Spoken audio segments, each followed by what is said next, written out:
Hello guys, today we are going to watch History of Britain in 20 minutes, and this video will explain us all the history of Britain. And like for us, the history of Britain is that they invaded India and they like earned a lot of it and they looted us. That is what we know as Indians. Now we will see what is the history of Britain before India and before everything, because like Britain were the conquerors of the world because they went everywhere and conquered every land possible, be it Australia, be it America, be it India. So we will see how it all started and what happened to them and what just clicked and they just started doing all these things. So let's watch. As Partham said that British notice us, so we have only that much knowledge about Britishers, but I don't have any knowledge about the history of the Britishers. Maybe they will say these things in this video, but maybe not, because why would they say it? Because we Indians didn't we didn't did anything to Britishers. We always suffered. So I don't think they will say anything about the India in this video. They just gonna say the things which the Britishers faced. And seriously, I'm so much excited to know what are these things, because we Indians faced a lot of things in the British rule. So yeah, I'm so much excited to know about the history of the Britishers. So yeah, let's watch the video. And also, if you guys are new to the channel, don't forget to subscribe the channel and let's watch this video. History of Britain. Why we see The United Kingdom is a nation located in the British Isles, made up of England, Scotland, Wales and Northern Ireland. Thousands of years ago, the Isles were inhabited by long-forgotten pre-Celtic people, known as the Beaker culture, named for their distinctive pottery beakers. Oh. Little is known of them, but it has been suggested that these people laid the foundations for the mysterious Stonehenge. Oh, Stonehenge. A series of heavy standing stones which were transported from 150 miles away and arranged to form a calendar, marking the days of the summer and winter solstice. Over time, waves of Celtic-speaking people arrived from the European continent, who soon came to form the Brittonic, Gaelic and Pictish people. These people were not a unified people, but were rather many tribes who shared a similar pagan religion, language and culture. The Romans invaded, conquering what's now England and Wales, but failed to conquer the Pictish tribes to the north. The Romans launched several campaigns into this land they called Caledonia. However, their fortifications were soon overrun and abandoned, and they retreated to Hadrian's Wall. Their conquered lands were incorporated into the Roman Empire, becoming the province of Britannia. They Britannia. brought Roman customs and laws, improved infrastructure and connected many towns and So cities. with Romans Roman started roads. all of this. When the Romans left, there was a great migration of Germanic tribes. These were the Jutes, Angles and Saxons, with their language Old English. Their settlement pushed many Britons to areas in Wales, Brittany and a kingdom known as Domnonia, while Scotland eventually evolved into 4 kingdoms. The smallest of these were the Scots, who were originally from Ireland, the Britons of Strathclyde, the Anglo-Saxon kingdom of Bernicia and the Picts of Alba. For unknown reasons, the Jutes disappeared from history, but the Angles and Saxons eventually formed 7 kingdoms. Wessex, Sussex, Kent, Essex, East Anglia, Mercia, and Bernicia became Northumbria. After the collapse of Domnonia, the remaining territory of Cornwall fought against the powerful kingdom of Wessex. Cornwall eventually fell under the control of Wessex, but it managed to keep its own culture.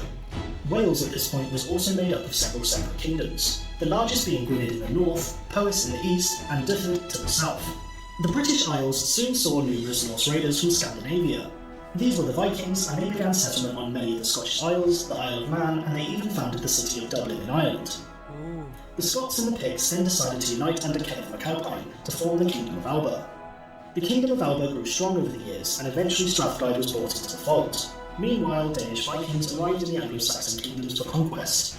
After It was fighting the very King of Wessex messed up. Alfred the Great, the Danelaw was formed, a land where the laws of the Danes held influence over the Anglo-Saxons, controlling the region and its affairs. The Anglo-Saxons eventually defeated the last Viking king of York, Eric Bloodaxe, and Athelstan became the first king of the English. Although, the newly formed Kingdom of Denmark would conquer England and even found a short-lived Danish dynasty under Canute. Oh. The Norsemen had a dramatic impact on the Isles, so it's no wonder some words in the English language have Norse origin. After defeating formidable sea raiders from Ireland, the Western Isles, Scandinavia and Anglo-Saxon forces from Mercia, Gruffydd ap Llywelyn subdued his rivals in southwest Wales. Llywelyn became the only Welsh king ever to rule over the entire territory of Wales. He was defeated by the English Earl Harold Godwinson and killed by his own men, leading to the Welsh kingdoms splitting apart once more. At the death of Edward the Confessor, there was a succession dispute between 4 claimants. Harold Godwinson was elected as king, and managed to defend England from an invasion by the Norwegian king Harald Hardrada. However, Harold had to march his army south to defend against Duke William of Normandy, who had crossed the English Channel. According to tradition, at the Battle of Hastings, Harold was killed by an arrow to the eye, and the Norman invaders were victorious. Oh, The new King William defeated a number arrow of to the rebellions, built a new design of castles called moat and baileys, and introduced a number of reforms, like trial by combat and the Domesday Book. The Norman dynasty invaded into South Wales and parts of Ireland, creating the Lordship of Ireland. At court, nobles spoke and conducted sessions in the Anglo-Norman language, which endured for centuries and left an incredible mark in development of modern English. After a brief civil war, Henry II would marry Eleanor of Aquitaine, God. establishing the Angevin Empire, beginning a long rivalry against France. Richard the Lionheart defended much of this territory and also became a central Christian commander during the Third Crusade. So this is achieving where the considerable tide victories started. against his Muslim counterpart, Saladin. Under King John, heavy taxes were imposed on his barons in order to pay for his expensive foreign wars. Oh. The barons rebelled and forced John to sign the Magna Carta, a charter that established the principle that everyone was subject to the law, even the king, guaranteeing the rights of individuals, the right to justice, and the right to a fair trial. Oh, wow.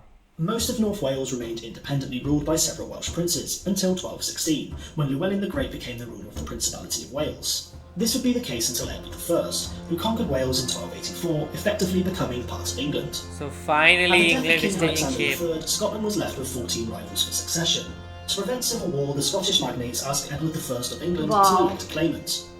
John Balliol was elected king, but was constantly undermined by Edward, who opposed Scottish independence. Edward decided to launch several campaigns to conquer Scotland and depose King John, to which he acquired the nickname Hammer of the Scots. Under a brave Scottish knight, William Wallace, the Scots mounted resistance against the English, defeating them at the Battle of Stirling Bridge. Edward marched north in person and defeated Wallace in battle, but Wallace managed to escape. He was later captured and executed, but his efforts allowed Robert the Bruce to rise up and defeat the English, securing Scottish independence.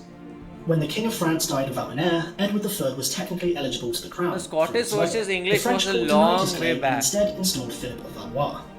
Edward paid homage to Philip as he owned the lands of Gascony and was essentially a vassal to the King of France. Due to disagreements, Edward reasserted his claim to the throne and invaded France, beginning the Hundred Years' War. 100 years The English war? achieved my notable God. victories at the Battle of Crecy, Poitiers and Agincourt thanks to the technical superiority of the longbow, but was unable to conquer the French with the appearance of Joan of Arc, who lifted the French spirit and turned the tide of the war. Upon the death of Edward III, an entire generation Wow. skipped in the line of succession, which prompted bitter rivalry between several claimants. Most notably were the houses of York and Lancaster. Tensions were high until a bloody age of warfare erupted between these two factions in the Wars of the Roses. It's so in-depth and complicated this period will likely become a video of its own. The wars ended with the arrival of the Tudor dynasty, Tudor Henry dynasty. VIII wanting a divorce, split with the church creating his own Church of England. This ultimately led to a series of religious differences between future English monarchs. In between his 6 wives and naval adventures, Henry gave Wales representation in Parliament and created the Kingdom of Ireland, but Oh, wow. realistically he only controlled an area known as the Pale. In addition, Henry's paranoia and suspicion amounted to tens of thousands of executions, including his friends and wives. During the 16th century, the largest and most powerful empire was Spain, under King Philip II. England, under Elizabeth I, were helping Dutch rebels reject Spanish rule, and many English privateers were also intercepting Spanish silver on its journey back from the New World. This angered the Spanish king, and the final straw came when Elizabeth had Mary Queen of Scots executed, because she did not want Scotland falling under Catholicism. The Spanish Armada, consisting of 130 ships, was deployed to invade England. At the Battle of Gravelines, an English victory forced the Spanish fleet to sail around the British Isles before storms in the north of Scotland destroyed the remaining ships. Wow. In retaliation, the English, led by Sir Francis Drake, amassed their own armada to invade Spain, but this too became a failed endeavour. Born in this period, William Shakespeare became a renowned poet, playwright and actor, who William contributed significantly to English literature. We have When Queen also Elizabeth of read England died about without an heir, her closest male relative was his James VI basically of Scotland. poems and James all was elected as King of Shakespeare. England and Scotland in a personal union, Oh, although the countries remained 1600, separate political finally. entities. As the first monarch to rule the entire island of Great Britain, several assassination attempts were made by Catholic conspirators. One such assassination attempt was the gunpowder plot by Guy Fawkes, who tried to blow up Parliament. After a failed colony known as Roanoke, England established a successful colony known as Jamestown, which would eventually evolve into the 13 colonies. At first, expeditions to the New World were mainly driven by religious motives, which were predominantly to convert the natives to their faith. But colonies became more profitable, as demand for New World crops like tobacco and sugar increased. British ships also made a monopoly on the transportation of captive African slaves that crossed the Atlantic to the Americas. Oh. Millions of Africans were shipped in cramped, horrific conditions to work on brutal plantations in the Americas, and essentially became property to their masters. For 300 years this practice continued in the British Empire until it was fully abolished in 1833. This period also saw a wave of plantations in Ireland, where Irish lands were confiscated and given to English and Scottish settlers. Tensions would rise between Charles I and Parliament. Following disagreements, conflicts between royal and parliamentary authority within England led to the English Civil War. The country became divided between parliamentarians, known as the Roundheads, and royalists, known as the Cavaliers. Under Oliver Cromwell and the New Model Army, the parliamentarians defeated Charles and executed him for treason. Cromwell became Lord Protector and dissolved the monarchy, but shortly after his death it was restored under Charles II. Charles II married Catherine of Braganza, and when she arrived from Portugal she introduced the greatest beverage of all time: tea. Tea had been used by China for centuries, but its arrival in the 17th century captured the interest of the English aristocracy and soon captivated every other Englishman. In British also 1685, brought the Catholic tea in James India. II became king in a largely Protestant nation. James's daughter Mary and her Dutch husband William were both Protestant, and many nobles unhappy with the Catholic king invited William to become king. William found considerable support when he invaded, and he was soon crowned King William III in what became known as the Glorious Revolution. Although William's supporters dominated the government, there remained a significant following for James II in the Scottish Highlands. Clan MacDonald of Glencoe was one such group who had not been prompt in pledging allegiance to the new monarch. For this reason alone, 38 members of the clan were murdered in what became known as the Massacre of Glencoe. After Scotland's failed colonial endeavours in Nova Scotia and Panama, and an economic crisis in the 1690s, there was a union between England and Scotland, forming the United Kingdom of Great Britain. The House of Stuart had ruled Britain for just over a century, but ended with the death of Queen Anne. Sophia of Hanover was the granddaughter of James I, and her son George became king. Great Britain soon found itself drawn into several European wars, most notable being the War of the Spanish Succession and the 7 Years' War. Victories in these wars resulted in territory for the Empire, particularly in North America, although it resulted in considerable debt. In order to make up for this debt, King George III ordered heavy taxes be placed on the 13 colonies. This, among other reasons, culminated into the American War of Independence, and with financial help from France and Spain, the Americans were victorious. The East India Company, which was founded by Elizabeth I, had grown rapidly, and even operated its own military and controlled a sizable amount of territory. The company had set up fortified warehouses where they traded with many Indian rulers, acquiring important luxuries like textiles and spices. One of the most important cities of all was Bengal, as it had a large taxable population. West Bengal, and it was the capital of India at that time. To export to China, instead of growing food, as it proved to be a great source of income. However, when a famine struck, it resulted in the deaths of millions of people. Meanwhile, Captain James Cook arrived at New Zealand and the southeast coast of Australia, although he wasn't the first to discover the area because of past Portuguese and Dutch explorers. However, unlike the Dutch and Portuguese, Britain claimed it as their new penal colony, known as New South Wales, with the first convicts arriving in 1778. A new threat had emerged from France, French Emperor Napoleon Bonaparte. My God.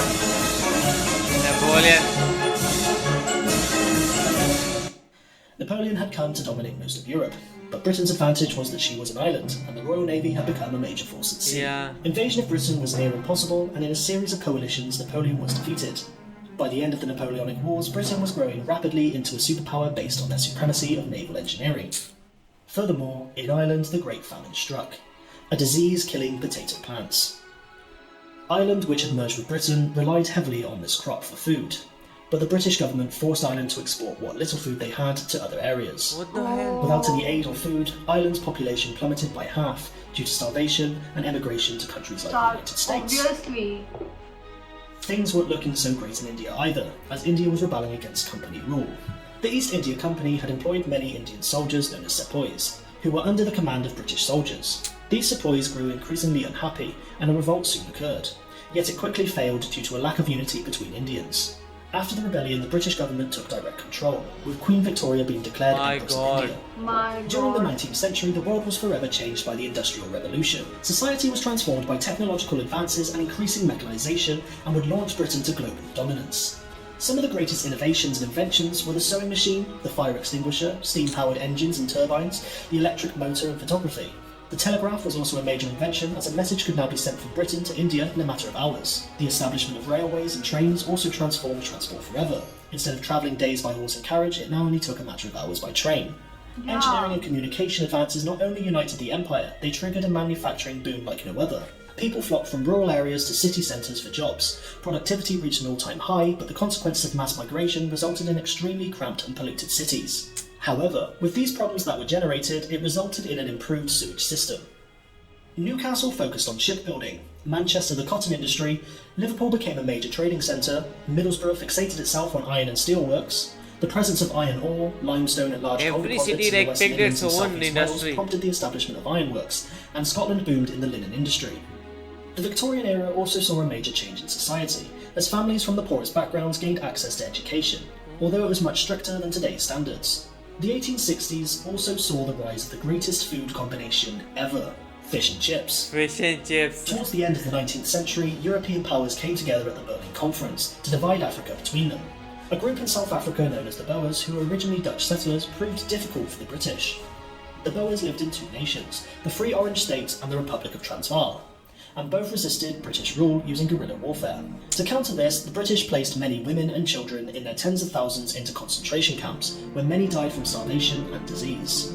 Britain became a major player in the First World War, and many men proudly volunteered to serve and protect their country.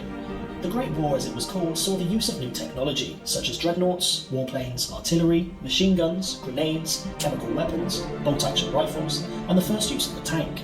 Many faced horrific conditions in the trenches and witnessed gruesome battles. Millions died, and many returned home shell-shocked by what they had seen. The Empire reached its territorial height in 1921 after gaining territory from Germany and the crumbling Ottoman Empire. The Empire 1921. now ruled over 400 million people and controlled 1/4 of the world's landmass. But the reality was, Britain could no longer afford to build bases or ships to defend its empire as it had before 1914. Yes. Ireland finally managed to break away from British rule and formed the Irish Free State, and shortly after became a republic. The Second World War was more brutal and horrific than the First. Most of Europe had fallen under German occupation, and under Prime Minister Winston Churchill, Britain stood strong during the Battle of Britain and the Blitz. Britain were extremely successful at intercepting and decoding enemy communications, with the likes of Alan Turing, who cracked the German Enigma code. The war ended with an Allied victory, but many nations within the Empire felt a desire for independence, and it was clear the Empire was about to break. India was one freed. such nation who were ready to declare their independence. Mohandas Gandhi practiced a non-violent approach, and this proved successful, as shortly after India gained independence. The Commonwealth of Nations was formed to improve relations and economic ties with former colonies. This still remains today, with 53 members united by language, history, culture, and shared values of democracy. Yeah. The British Empire officially ended with Hong Kong, Britain's last colony, being handed over to China in 1997. The Empire committed many atrocities on many different people, imposing their culture and civilization while often wiping out native ones. On the other hand, this brought about globalization and the uniting of the modern world. And without Both such good and innovations bad. and industrialization, the world might have been a very different place. The United Kingdom suffered a small economic recession in 2008, but has since recovered. It is a multicultural society, with each region retaining a presence of its history and culture. If you ever visit, look out for the Welsh cake, the haggis, the whiskey, the Chelsea bun, the parmo, the Cumberland sausage, the Yorkshire pudding, Will or surely the Irish do. pasty. The UK remains a member of NATO, United Nations and the World Trade Organization, and uses the pound currency. In 2016, a referendum resulted in 51.9% of voters in favour to leave the European Union. Yes. Although the countries within the United Kingdom became divided on the matter, leading to the many questions of its future unity. After watching this video, I must say that Britain doesn't have a history. It have histories. It has history with China, it has history with Africa, it has history with obviously India. So in this way we can say that it doesn't have history, it have his histories. And seriously, earlier I was literally enjoying the video, but when the Indian part came, I was feeling very sad, and I was like, how we Indians suffered because of the Britishers. We have, and most importantly, Britishers have took a lot of things from the India, and most importantly, Britishers have took the Kohinoor diamond from India, and it was one of the expensive diamond of the world, and now it is in England. So it felt so bad, and it's not like that it has only looted diamond from us. No, it's like it has looted a lot of craft from us. And from few days back, I have seen the video where an Indian was visiting the England Museum, where he showed how the Britishers, looted the thing from us, and there were many crowds, there were diamonds, there were swords of the sultans. Basically, here basically Britishers has looted the swords of the great emperors of the India. So in this way we can say that Britishers looted us so much, and literally being an Indian, it felt so bad. But it's not like that. It's not like it has consequences only. But it has some pros that Britishers have brought, trains and all. It has brought teas and all. So it's not like they have only looted the things from us, but also they developed the India. And basically after the British came, we Indians got, open minded. And but it's not like, but still it felt bad that why Britishers came in India, and why this shit happened. So yeah, being an Indian, I'm feeling so bad after watching this video. Yes, as far as India is concerned, I think so. Britishers have blood on their hands, and the thing was like British were not able to come together at first, because we see all the history of Britain, and they were continuously infighting going on. So every other country, Britishers also had their own infighting going on. Like if you see India's history also, India also had many rulers, and they were continuously fighting with each other. And when Britishers came in, they were the first ones to unite and just to keep everybody under them only, and that was the main agenda that they took over. And that thing, the thing was Britishers got, you can say, united just 200 or 100 or 200 years before what India was able to. The thing was, Britishers were able to come together in 1600s, and then they were broken down due to a civil war, and then in 1700s they were able to come back again, and then they started their, you can say that, colonization spree, and they were trying to colonize each and everybody. They started with America and each and everyone. And also I think so they were more in competition with Dutch and the Spanish, and also they were fighting Spanish. And with all those fighting with all these European guys, they became so powerful that at one point they had one of the best royal army. And the thing was, they also had an advantage that they could not be encroached by the land. Everybody has to come by the sea only, and due to that they had a very good advantage that any country that has to come attack them, they can easily watch over them and then finish them off, because at that point of time we did not have that submarines and all to attack them. So they were in a very good point, and they just took advantage of each and everything possible. So this is the history of Britain. It is very very mixed. It also bring a lot of prosperity due to the industrial revolution, but also it brought a lot of blood because of all the colonization and all the slavery and all these things. So what do you guys have opinion about it? Do let us know in the comment section below. So do like, share, and Subscribe. bye. Bye.